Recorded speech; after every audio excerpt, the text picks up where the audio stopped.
Here's the 30-second lesson on what legends know. Never practice nunchucks in a crowded room. Never eat chole before a road trip.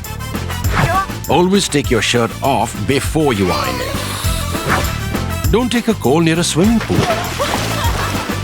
And don't forget, saving is not investing. Legends don't just save, they invest in mutual funds.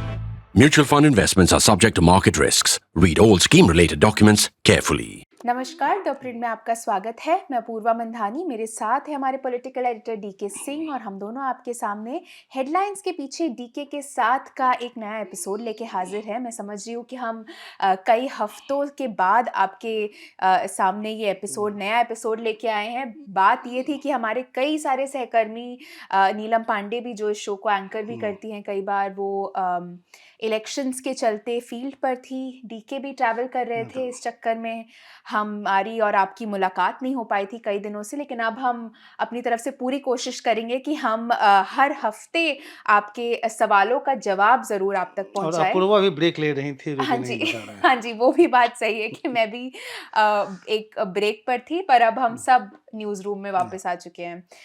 चलिए DK सवालों का सिलसिला शुरू करते हैं। जी। सबसे पहला सवाल आ रहा है कार्तिक पराशर का, हमारे मेंबर हैं, बोल रहे हैं कि कांग्रेस एक बार फिर ये लड़ाई हारने में सफल रही जिसे उन्हें जीत जाना चाहिए था। आपके अनुसार कांग्रेस को ये सुपर पावर कैसे मिली और इस सुपर पावर को खोने के लिए वो क्या कर सकते हैं? अब मेरे ख्याल से थोड़ा ये जो जहाँ तक मुझे लग रहा है कि वो ज़्यादा सरकास्टिक हैं, जो सुपर पावर कहाँ से मिले हाँ, कि ये कैसे वो जीत के हार जाते हैं, इस तरह जी, का जी, पावर की जी। बात कर रहे हैं वो। देखिए, कांग्रेस का स्ट्रैटेजिक मिस्टेक क्या रहा मेजर वे में, अगर लार्जली देखें तो हरियाणा का अगर बात करें तो एक कांग्रेस ने लोकसभा इलेक्शन का बहुत गलत इंटरप्रिटेशन किया है। उनको लग रहा है कि 99 से 99 सीट्स जो उनको मिले, हुँ, क्योंकि लोग जो है सब कांग्रेस की तरफ आ रहे हैं और नरेंद्र मोदी को छोड़ रहे हैं। जी।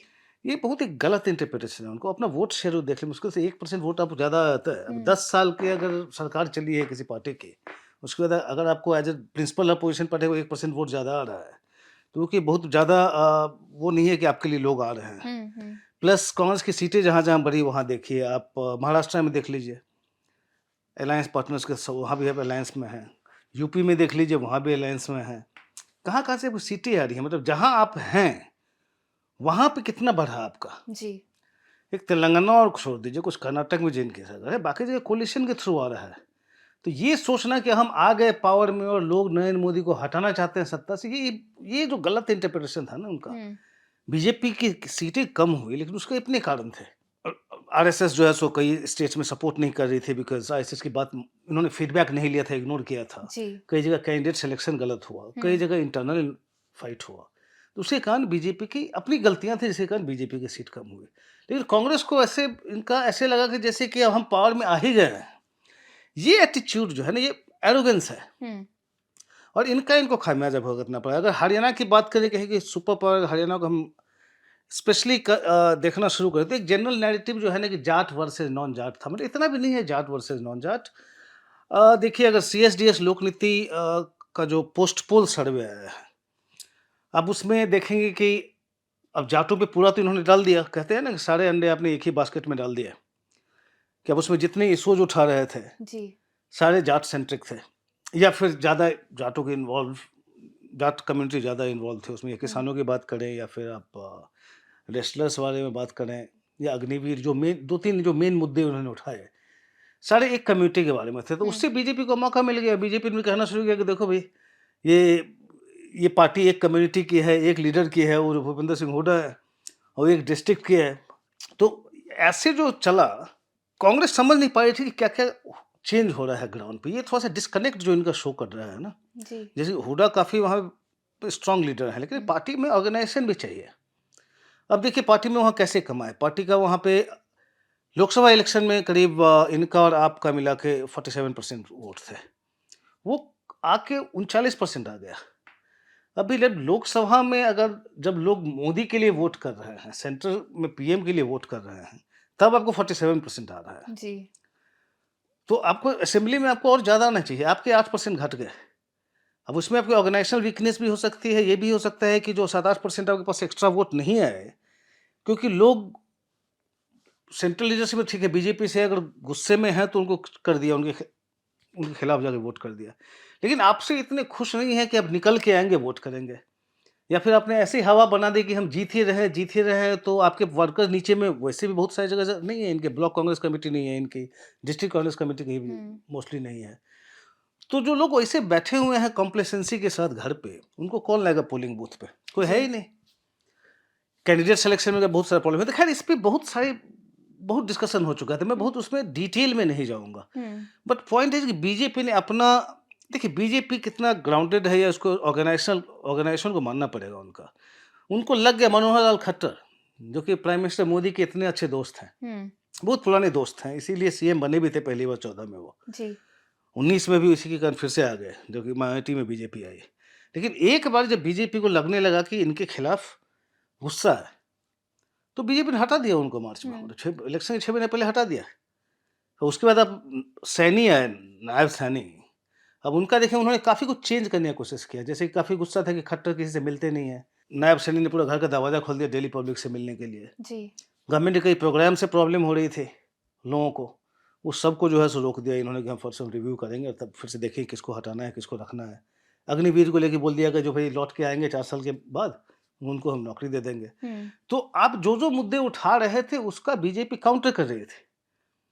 और फिर आपने फिर उसका काउंटर नहीं किया। आप जो लेके चले, वो चलते ही चले कि हम तो जीत ही रहे हैं, देखो लोकसभा में हमको चुन के हमें ले आए हैं। हुँ। हुँ। तो हमारा चल पड़ा है और सब मोदी को हटाना चाहते हैं तो यहाँ से भी हटा देंगे बीजेपी को। जी। ऐसे नहीं होता है। मतलब ये जिसको सुपर पावर जो कह रहे हैं ना, ये सुपर पावर इस तरह का है कि जिसमें हम कुछ देख ही नहीं रहे क्या-क्या चेंजेज़ हो रहे हैं, हुँ। जनता क्या चाह रही है।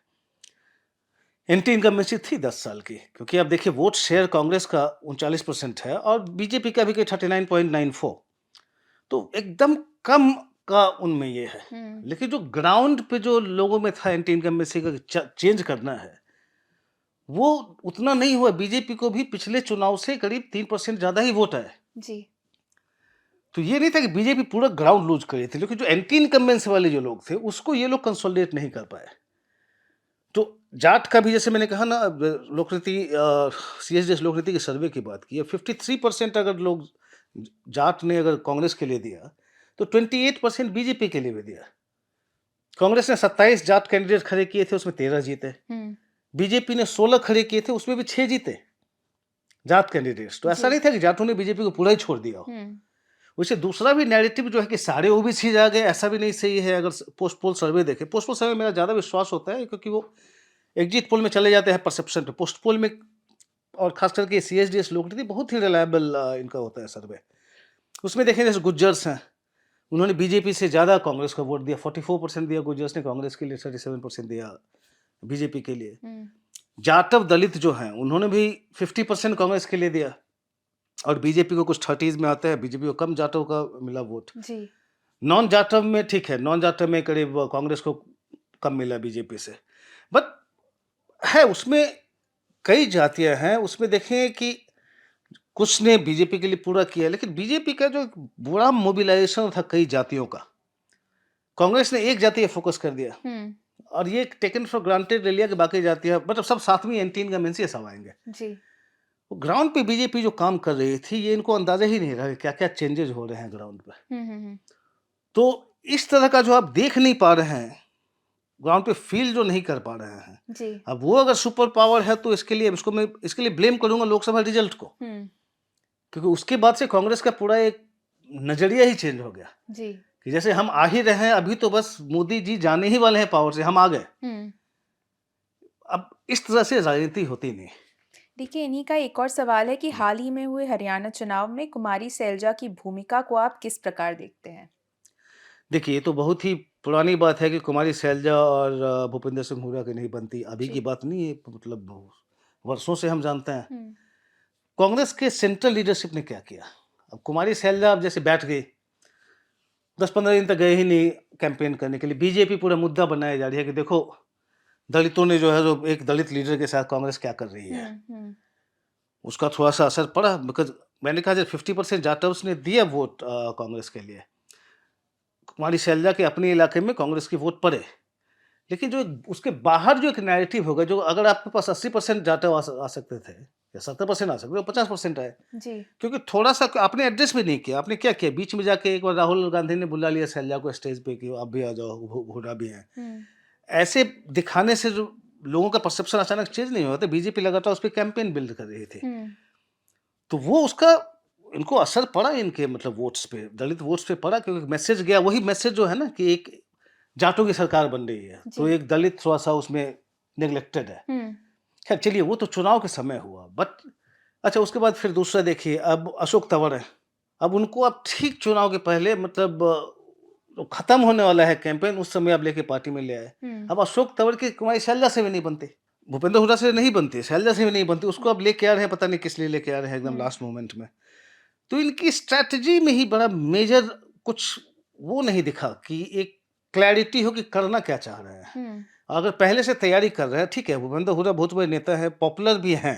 मतलब ऐसे अब ऐसे लगता है ना कि बोलते हैं ना, success has many fathers and failure is an orphan, हुँ, कि जो फेल कर जाता है वो अनाथ हो जाता है और सक्सेस के लिए बहुत सारे फादर्स मिल जाते जी। हैं। तो वो वही वाली बात है कि अभी तो आप कुछ भी कह लीजिए, जैसे भूपेंद्र हुड्डा खत्म थे, कुछ नहीं थे, लेकिन वो काफ़ी काम उन्होंने किया, पॉपुलर भी थे वो। हुँ, लेकिन ये जो पार्टी की पूरी रणनीति जो है केवल वो जाट सेंट्रिक जो हो गई, उसका खामियाजा भुगतना पड़ा। और इसमें इस तरह की मिस्टेक, जैसे कुमारी शैलजा का मैसेज क्या जा रहा है, 15 दिन तक चारों तरफ मीडिया में आ जा रहा है कि कुमारी शैलजा सल्क कर रही हैं, हुँ, पार्टिसिपेट नहीं कर रही हैं, उनको लीडरशिप ने इग्नोर कर दिया, तो इसका असर तो होता है। जी। अगला सवाल अनिल शुक्ला का, ये पूछ रहे हैं कि आपने कहा था हरियाणा एक बेलवेदर स्टेट है और जो हरियाणा में चुनाव जीतता है वही अगला लोकसभा का चुनाव भी जीतता है। क्या आप इस वक्तव्य पर कायम हैं?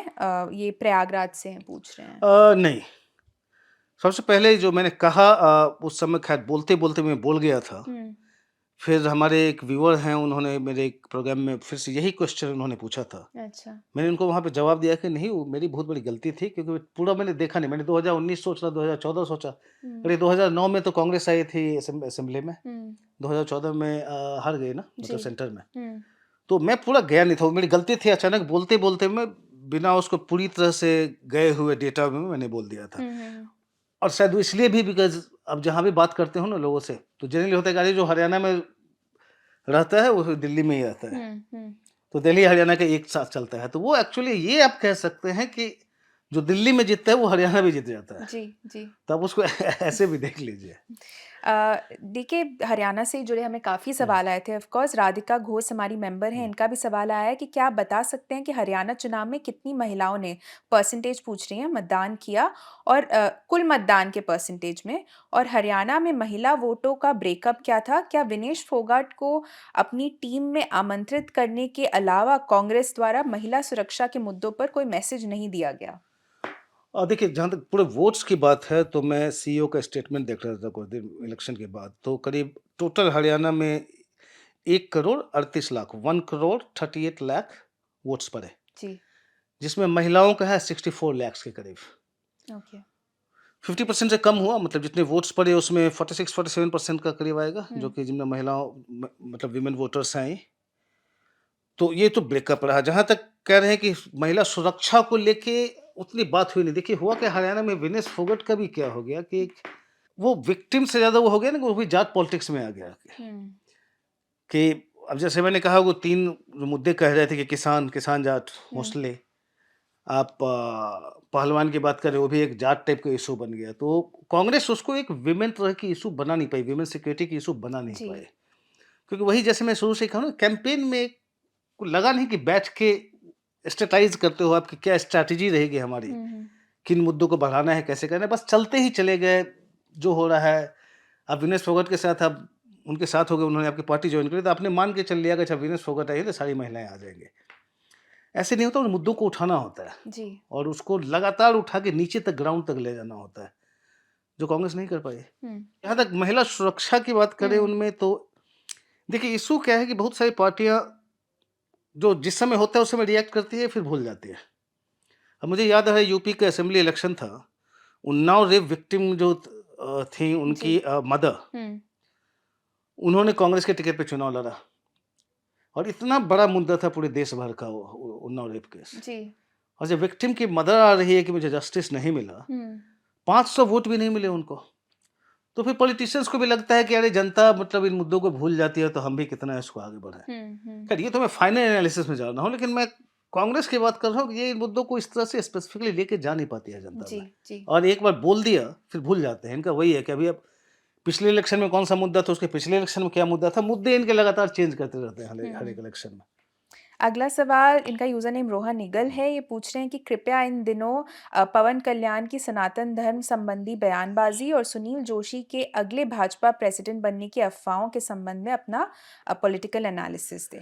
देखिए, सुनील जोशी की अफवाह के बारे में तो मैं कुछ नहीं कह सकता, बिकॉज अफवाह ही है। और फ्रैंकली बता दूं, जो भी प्रेसिडेंट होंगे नेक्स्ट बीजेपी प्रेसिडेंट, अब उसमें मोदी जी डिसाइड करेंगे, अमित शाह जी डिसाइड करेंगे, और भागवत जी उसमें उनका रोल होगा। अगर भागवत जी का इसलिए मैं कह रहा हूँ कि अब देखिए, पहले बीच में था ना कि काफ़ी कंट्रोवर्सी रहा, तो दोबारा मेरे ख्याल से पहले भी बात की है हमने इस प्रोग्राम में, जी नड्डा जी ने क्या कहा था आरएसएस के बारे में।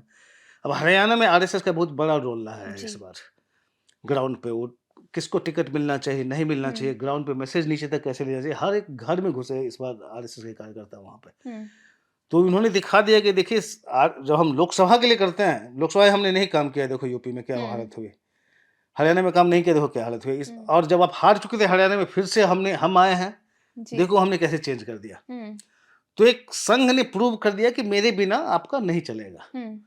तो अब बीजेपी की लीडरशिप भी अपने मन से थोपना नहीं चाहेगी जी या नहीं कर पाएगी, बिकॉज उनको फिर संघ के पास जाना पड़ेगा राय के लिए। तो इसलिए अभी कहना कि कौन होगा, ये अफवाह ही है। फ्रैंकली जो भी लिख रहा है या बोल रहा है उसको पता नहीं है। मतलब अब मैं आपको कह दूं कि बीजेपी के जनरल सेक्रेटरी को पता नहीं होगा। जी आई एम नॉट श्योर कि नड्डा जी को भी पता होगा कि नहीं, बिकॉज यही 3 लोग डिसाइड करेंगे, मोहन भागवत, नरेंद्र मोदी और अमित शाह। जी जहाँ तक दूसरा है, आप पवन कल्याण की बात कर रहे हैं, अचानक सनातन धर्म के बहुत बड़े डिफेंडर होंगे, लेकिन पवन कल्याण के बारे में आप अगर पीछे जाएंगे तो पता चलेगा कि ये अभी भी वो चे गुवेरा जो है मार्क्सिस्ट रेवोल्यूशनरी थे, उसके बहुत बड़े फैन हैं। वो एक समय कहा करते थे मेरा न कास्ट से मेरा कोई संबंध नहीं है, रिलीजन से नहीं है, कहीं कुछ नहीं है। तो वो उनका अचानक जो चे गुवेरा के फैन है, वो आ गए हैं, अब पूरा सनातनी बन गए हैं। लेकिन उसके पीछे एक देखिए राजनीति है। आंध्रा में आप देखेंगे तो इनकी पार्टी कापू वोट्स पे डिपेंड करती है। कापू जो है, सो बहुत बड़ी, सबसे बड़ी कम्युनिटी है आंध्रा में। मतलब करीब, देखिए एस्टिमेट कास्ट का तो उतना होता नहीं, लेकिन 20-21% तक इनका है पॉपुलेशन, तो उस पर डिपेंड कर रहे हैं। लेकिन कापू जिनके पास सारे नहीं है तो 21%। उधर देखेंगे इस गोदावरी, वेस्ट गोदावरी रीजन में आपको देखेंगे वहाँ के लोग इनको वोट करते हैं, बाकी नहीं कर रहे हैं। तो इनको भी एक्सपैंड करना है। तो अभी ठीक है, टीडीपी के साथ मिलकर तो अब चले गए, लेकिन जो एम्बिशियस होगा, जो भी पार्टी या लीडर एम्बिशियस होता है, वो अपने एक्सपेंशन का सोचता है कि ठीक है सरकार में तो हम आ गए जी टीडीपी बीजेपी के साथ मिलकर, लेकिन आगे मेरा क्या होगा। तो आगे चूंकि पूरा भी कापूज का एक तो मेन बेस देखते हैं, जो सारे के सारे आपके साथ नहीं है, आपका अपना स्टार पावर है पवन कल्याण का कि, लेकिन इसके अलावा और क्या है, मतलब उससे अब बहुत ज्यादा आगे नहीं जाते हैं। और पवन कल्याण जैसे देखिए 2019 में वो लड़े थे लेफ्ट के साथ और बीएसपी के साथ, इस बार बीजेपी के साथ आए और टीडीपी के साथ। तो ये इस तरह का ट्रांजिशन हो रहा है। लेकिन उनका लॉन्ग टर्म में देखेंगे तो होगा कहीं ना कहीं, देखिए बीजेपी को भी आंध्रा में लोकल चेहरे की जरूरत है। आज न कल वो पवन कल्याण देखना चाहेंगे, अच्छा अभी तो टीडीपी के साथ है, लेकिन हम कभी इंडिपेंडेंट अगर कोर्स लेके हम आगे बढ़ना चाहेंगे, बिकॉज टीडीपी इनको भी बहुत ज्यादा आगे नहीं बढ़ने देगी, सब अपना अपना टर्फ प्रोटेक्ट करके रखता है। तो दूसरी तरफ कहाँ जाएंगे, बीजेपी के साथ कितना आगे तक जाएंगे आप, या क्या पता, मतलब कुछ साल बाद पता चले कि पवन कल्याण पूरा मर्ज कर ले बीजेपी में। आपको याद है इनके बड़े भाई थे चिरंजीवी, इनका प्रजा राज्यम पार्टी था उनका, अब उसमें ये भी इन्वॉल्व थे एक्चुअली, उसकी यूथ विंग में ये भी काफी एक्टिव थे उस समय। उन्होंने भी आगे जाके कांग्रेस से जाके मर्ज कर लिया। खैर वो दूसरी बात है कि चिरंजीवी खत्म हो गए पॉलिटिकली, और अब तो खैर पॉलिटिक्स में एकदम ही एक्टिव नहीं है। लेकिन उन्हीं के भाई ने फिर से प्रजा राज्यम के बाद जेएसपी बनाई है, जनसेना पार्टी। अब आगे अगर इनको लग रहा है, अब उधर तो बड़े भाई ने बनाई, वो तो जाके कांग्रेस में जाके मर्ज कर गए। अब ये अगर देख रहे हैं कि राइट में जाके कि यहाँ से ज्यादा होगा, तो क्या पता कुछ सालों बाद मर्ज कर जाएं और बीजेपी के चेहरा बन जाए। खैर वो नहीं भी हुआ तो ये एक्सपेंशन का है जी कि केवल कापू और स्टार पावर से इतना ही पहुंच पाएंगे ये।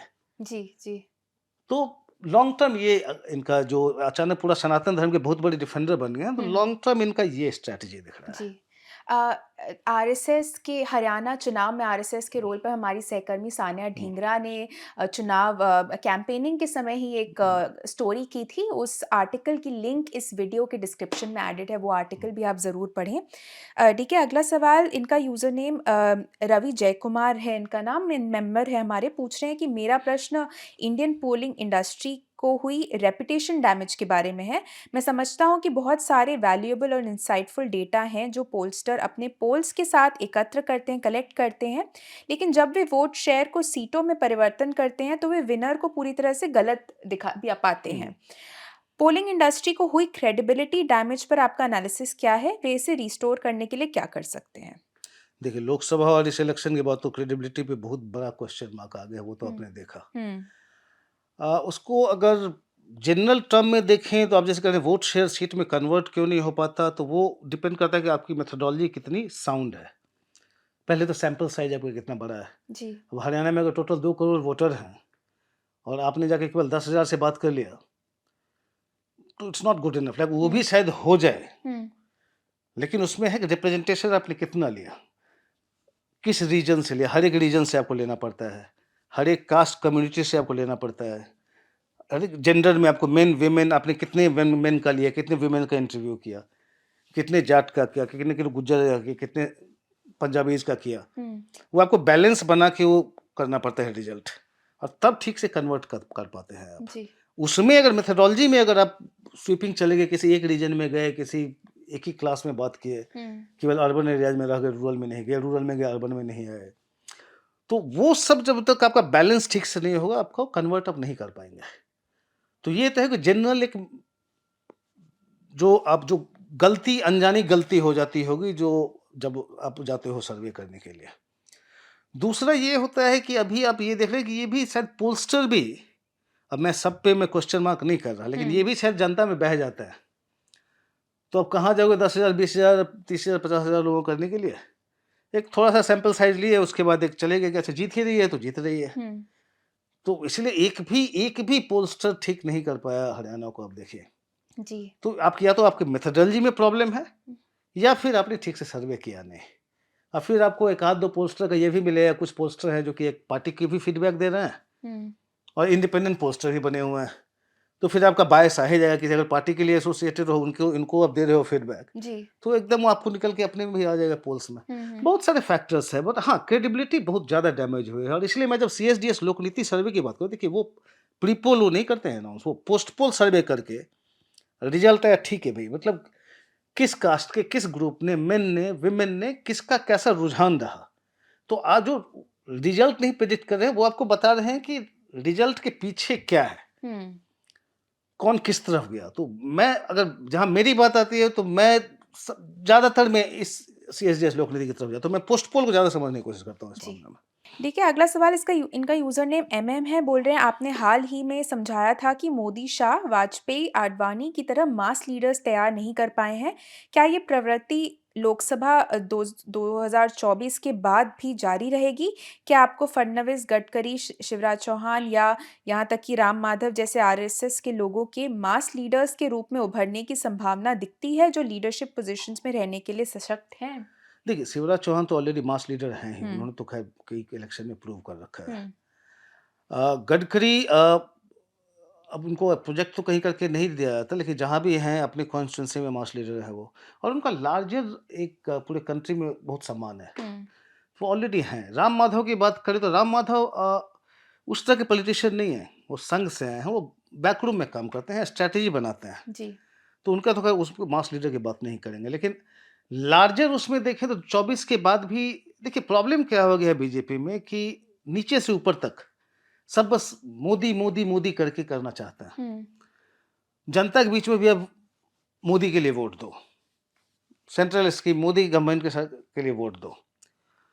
आप नहीं उभर पाते हो, अपने लिए फाइट करके आप अपना जमीन पे नहीं बना सकते हो, हुँ, तो उसमें प्रॉब्लम है, और इसलिए मास लीडर बहुत ज़्यादा इस चक्कर में उभर नहीं रहे हैं। केवल बीजेपी की बात नहीं, कांग्रेस में भी धीरे कुछ इधर उधर होते हैं, लेकिन कि एक पूरा एक ग्रुप निकला। जैसे हुँ, वाजपेयी के समय मैंने जिसकी अब बात करें, उसमें कई नेताओं के मैंने नाम गिने थे जो कि मास लीडर बन के निकले उस जी। समय। उनको प्रमोट किया गया। वसुंधरा राजे सेंटर में थी मंत्री, उनको भेज दिया गया राजस्थान, जो कभी स्टेट पॉलिटिक्स में नहीं थे, कि अब वहाँ से आप पार्टी को लीड करो, पार्टी का प्रेसिडेंट बना के भेज दिया। फिर वहाँ पे उन्होंने परिवर्तन यात्रा के काम करते चले गए, होते होते मास लीडर बन के आए। तो अब आपने रमन सिंह को वहाँ पे लगातार प्रमोट किया, वो मास लीडर बन गए, शिवराज चौहान मास लीडर बन गए, लगातार प्रमोट करते जाओ, पार्टी कोशिश करती रहती है।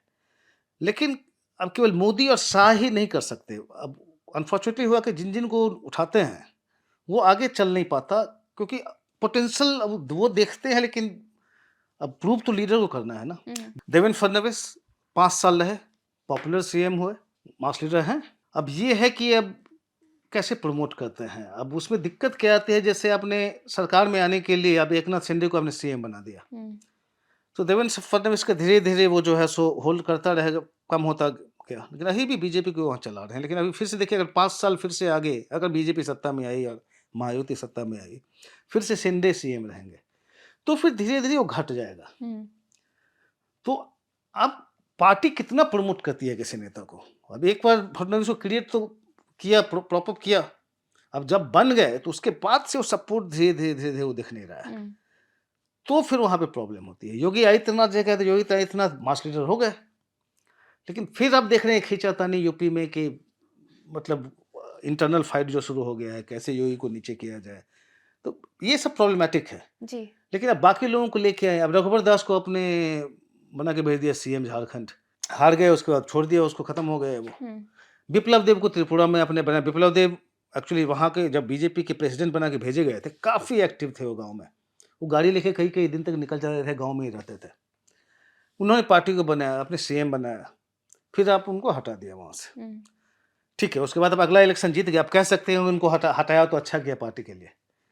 लेकिन फिर वो विप्लव देव का जो होल है वहाँ पे, चलो फिर से वो एमपी आ गए हैं, तो अब शुरू हो गया। विप्लव देव के केस में ये नहीं कह सकते कि पार्टी ने पूरा डंप कर दिया उनको जी। लेकिन कितनी जगह पे प्रमोट कर पाए हैं लोग, जैसे कहते हैं अन्नामलाई, ठीक है, प्रमोट कर रहे हैं, सही बात है। हर एक स्टेट में वो नहीं हो रहा है, और उसका कारण ये है कि जिन लोगों को आप लाते हैं, या तो उसके पीछे का जो, मैंने शायद मेरे कॉलम की ये बात करें कि या तो उसके पीछे की मंशा लॉयल्टी होती जा रही है कि कौन लॉयल है उसको ला रहे हैं, जो कांग्रेस के लोग करते हैं। ये नहीं कि इसको हमको आगे बढ़ाना है, तो वो प्रॉब्लमेटिक है। 24 के बाद कह रहे हैं, चुनाव के बाद, अभी तो खैर ज़्यादा समय हुआ नहीं। अब देखते हैं कि अगले राउंड में जहाँ जहाँ बीजेपी की सरकार बनती है, किन किन लोगों को आगे बढ़ाया जाता है जी जी।